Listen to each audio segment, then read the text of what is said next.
Assalamualaikum warahmatullahi wabarakatuh. Di sini kami dari kelompok 4 akan mempresentasikan tentang pengukuran kinerja sektor publik. Sebelumnya perkenalkan, nama saya Fadlatul Solihah, NIM 4011, dan rekan saya Barutul Ulumiyah, NIM 4043. Kemudian ada Lu'lu Munah, NIM 4056, dan Diana Felicia, NIM 4088. Pengukuran kinerja sektor publik. Pengukuran kinerja sektor publik digunakan untuk menilai prestasi manajer dan unit organisasi yang dipimpinnya. Pengukuran kinerja sangat penting untuk menilai akuntabilitas organisasi dan manajer dalam menghasilkan pelayanan publik yang lebih baik. Sistem pengukuran kinerja sektor publik adalah sistem yang bertujuan untuk membantu manajer publik menilai pencapaian suatu strategi melalui alat ukur finansial dan non-finansial. Maksud dan sifat pengukuran kinerja sektor publik. Yang pertama, dimaksudkan untuk membantu memperbaiki kinerja pemerintah. Pemerintah berfokus pada tujuan dan sasaran program unit kerja. Hal ini pada akhirnya akan meningkatkan efisiensi dan efektivitas organisasi sektor publik dalam pemberian pelayanan publik. Yang kedua, digunakan untuk pengalokasian sumber daya dan pembuatan keputusan. Yang ketiga, dimaksudkan untuk mewujudkan pertanggungjawaban publik dan memperbaiki komunikasi kelembagaan.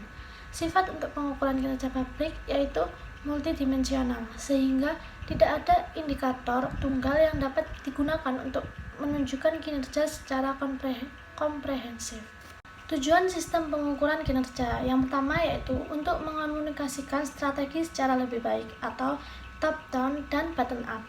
Yang kedua yaitu untuk mengukur kinerja finansial dan non finansial secara berimbang.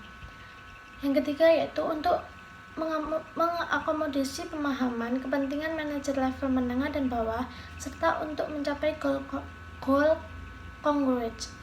Yang keempat yaitu alat untuk mencapai kepuasan berdasarkan pendekatan individual dan kemampuan kolektif yang rasional. Manfaat pengukuran kinerja. Yang pertama yaitu memberikan pemahaman mengenai ukuran yang digunakan untuk menilai kinerja manajemen. Yang kedua, memberikan arah untuk mencapai target kinerja yang telah ditetapkan. Yang ketiga, untuk memonitor dan mengevaluasi pencapaian kinerja dan membandingkannya dengan target kinerja serta melakukan tindakan korektif untuk memperbaiki kinerja. Yang keempat, sebagai dasar untuk memberikan penghargaan dan hukuman secara objektif atas pencapaian prestasi yang diukur sesuai dengan sistem pengukuran kinerja yang telah disepakati. Yang selanjutnya yaitu sebagai alat komunikasi antara bawahan dan pimpinan dalam rangka memperbaiki kinerja organisasi.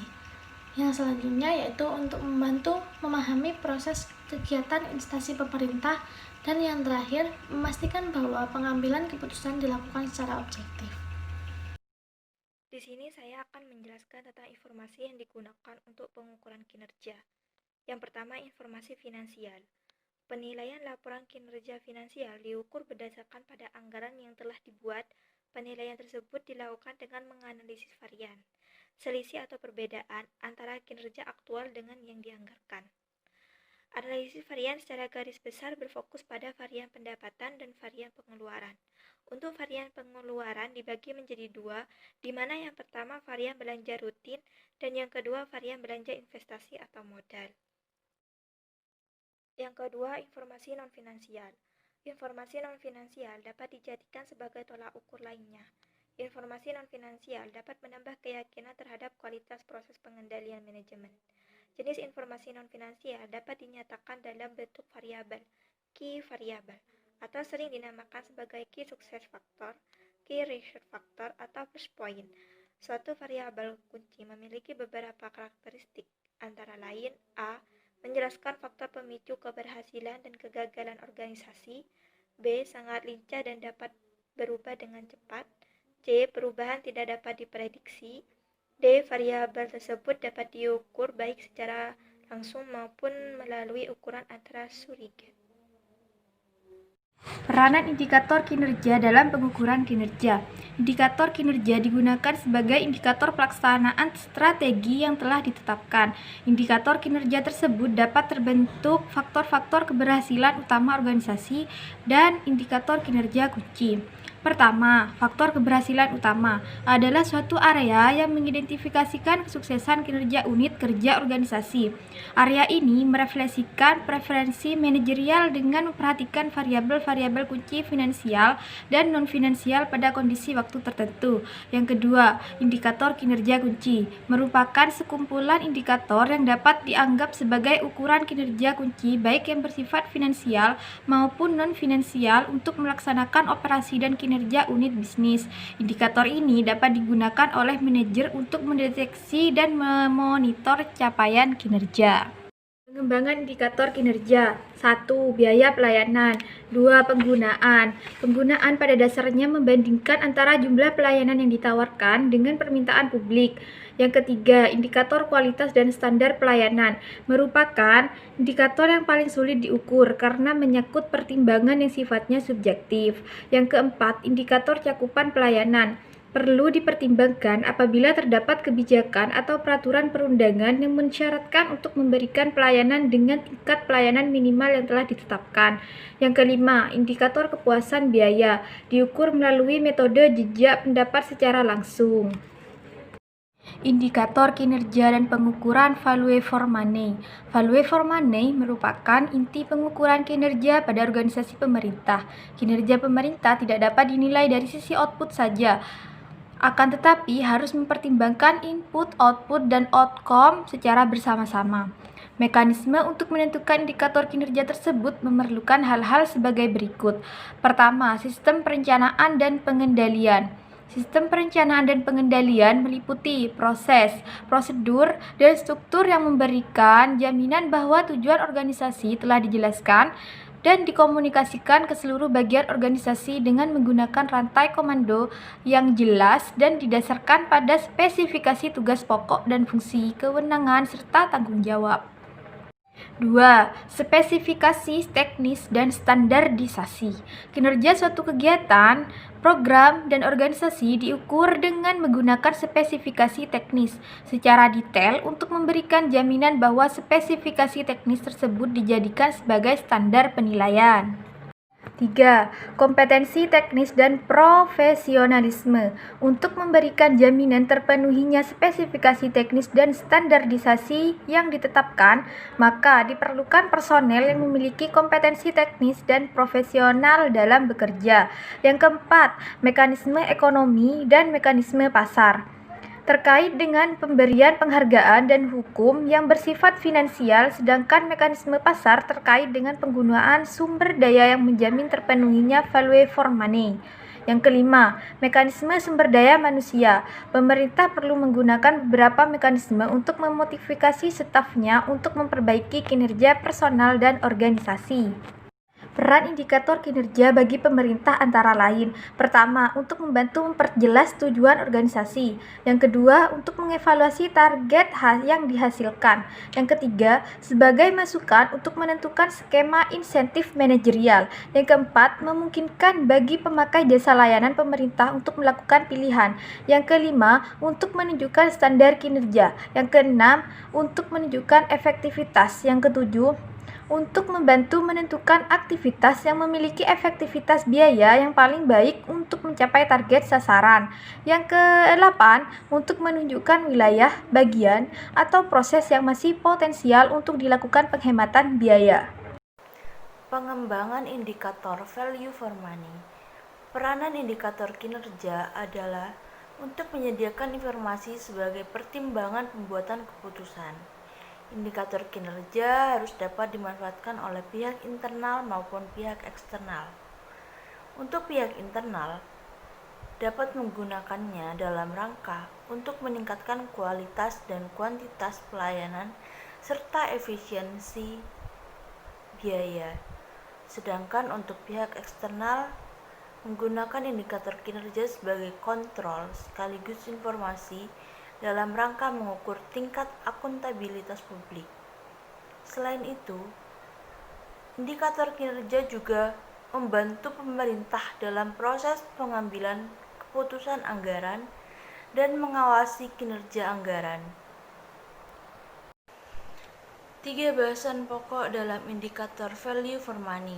3 bahasan pokok ini juga disebut dengan konsep 3E yang mencakup ekonomi, efisiensi, dan efektivitas. Ekonomi sendiri merupakan praktik pembelian barang dan jasa dengan tingkat kualitas tertentu pada harga terbaik yang dimungkinkan. Sedangkan efisiensi ini berhubungan dengan konsep produktivitas. Proses kegiatan operasional dapat dikatakan efisien apabila suatu produk atau hasil kerja tertentu dapat dicapai dengan penggunaan sumber daya dan dana yang serendah-rendahnya. Dan efektivitas dasarnya berhubungan dengan pencapaian tujuan atau target kebijakan. Kegiatan operasional dikatakan efektif apabila proses kegiatannya mencapai tujuan atau sasaran akhir kebijakan. Indikator efektivitas biaya.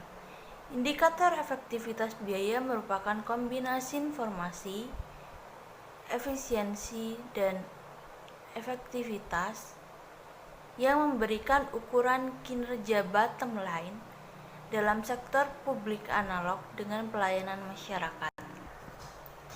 Langkah-langkah pengukuran value for money. Terdapat 6 langkah pengukuran value for money, yaitu pengukuran ekonomi, pengukuran efisiensi, pengukuran efektivitas, pengukuran outcome, estimasi indikator kinerja, dan yang terakhir, pertimbangan dalam pembuatan indikator kinerja. Pengukuran ekonomi. Pengukuran efektivitas hanya memperhatikan keluaran yang didapat, sedangkan pengukuran ekonomi hanya memperhatikan masukan yang dipergunakan. Ekonomi merupakan ukuran yang relatif. Pengukuran efisiensi. Efisiensi merupakan hal yang penting dari ketiga pokok bahasan value for money. Efisiensi diukur dengan rasio antara output dan input. Semakin besar output dibanding input, maka semakin tinggi tingkat efisiensi suatu organisasi. Rumus efisiensi yaitu efisiensi sama dengan output sama dengan input. Dalam pengukuran kinerja value for money, efisiensi dapat dibagi menjadi 2, yaitu efisiensi alokasi dan efisiensi teknis atau manajerial. Efisiensi alokasi terkait dengan kemampuan untuk mendayagunakan sumber daya input pada tingkat kapasitas optimal, sedangkan efisiensi teknis terkait dengan kemampuan mendayagunakan sumber daya input pada tingkat output tertentu. Yang ketiga yaitu pengukuran efektivitas. Efektivitas adalah ukuran berhasil tidaknya suatu organisasi mencapai tujuannya. Apabila suatu organisasi berhasil mencapai tujuan, maka organisasi tersebut bisa dikatakan telah berjalan dengan efektif. Hal ini perlu dicatat adalah bahwa efektivitas tidak menyatakan tentang berapa besar biaya yang telah dikeluarkan untuk mencapai tujuan tersebut. Biaya boleh jadi melebihi apa yang dianggarkan, boleh jadi 2 kali lebih besar daripada yang dianggarkan. Efektivitas hanya melihat apakah suatu program atau kegiatan telah mencapai tujuan yang ditetapkan. Yang keempat ada pengukuran outcome. Pengukuran outcome adalah dampak suatu program atau kegiatan terhadap masyarakat. Pengukuran outcome digunakan untuk mengarahkan keputusan alokasi sumber daya publik. Lalu yang kelima, estimasi indikator kinerja. Estimasi indikator kinerja ini dilakukan untuk menentukan target kinerja yang ingin dicapai pada periode yang akan datang. Penentuan target kinerja didasar pada perkembangan indikator kinerja.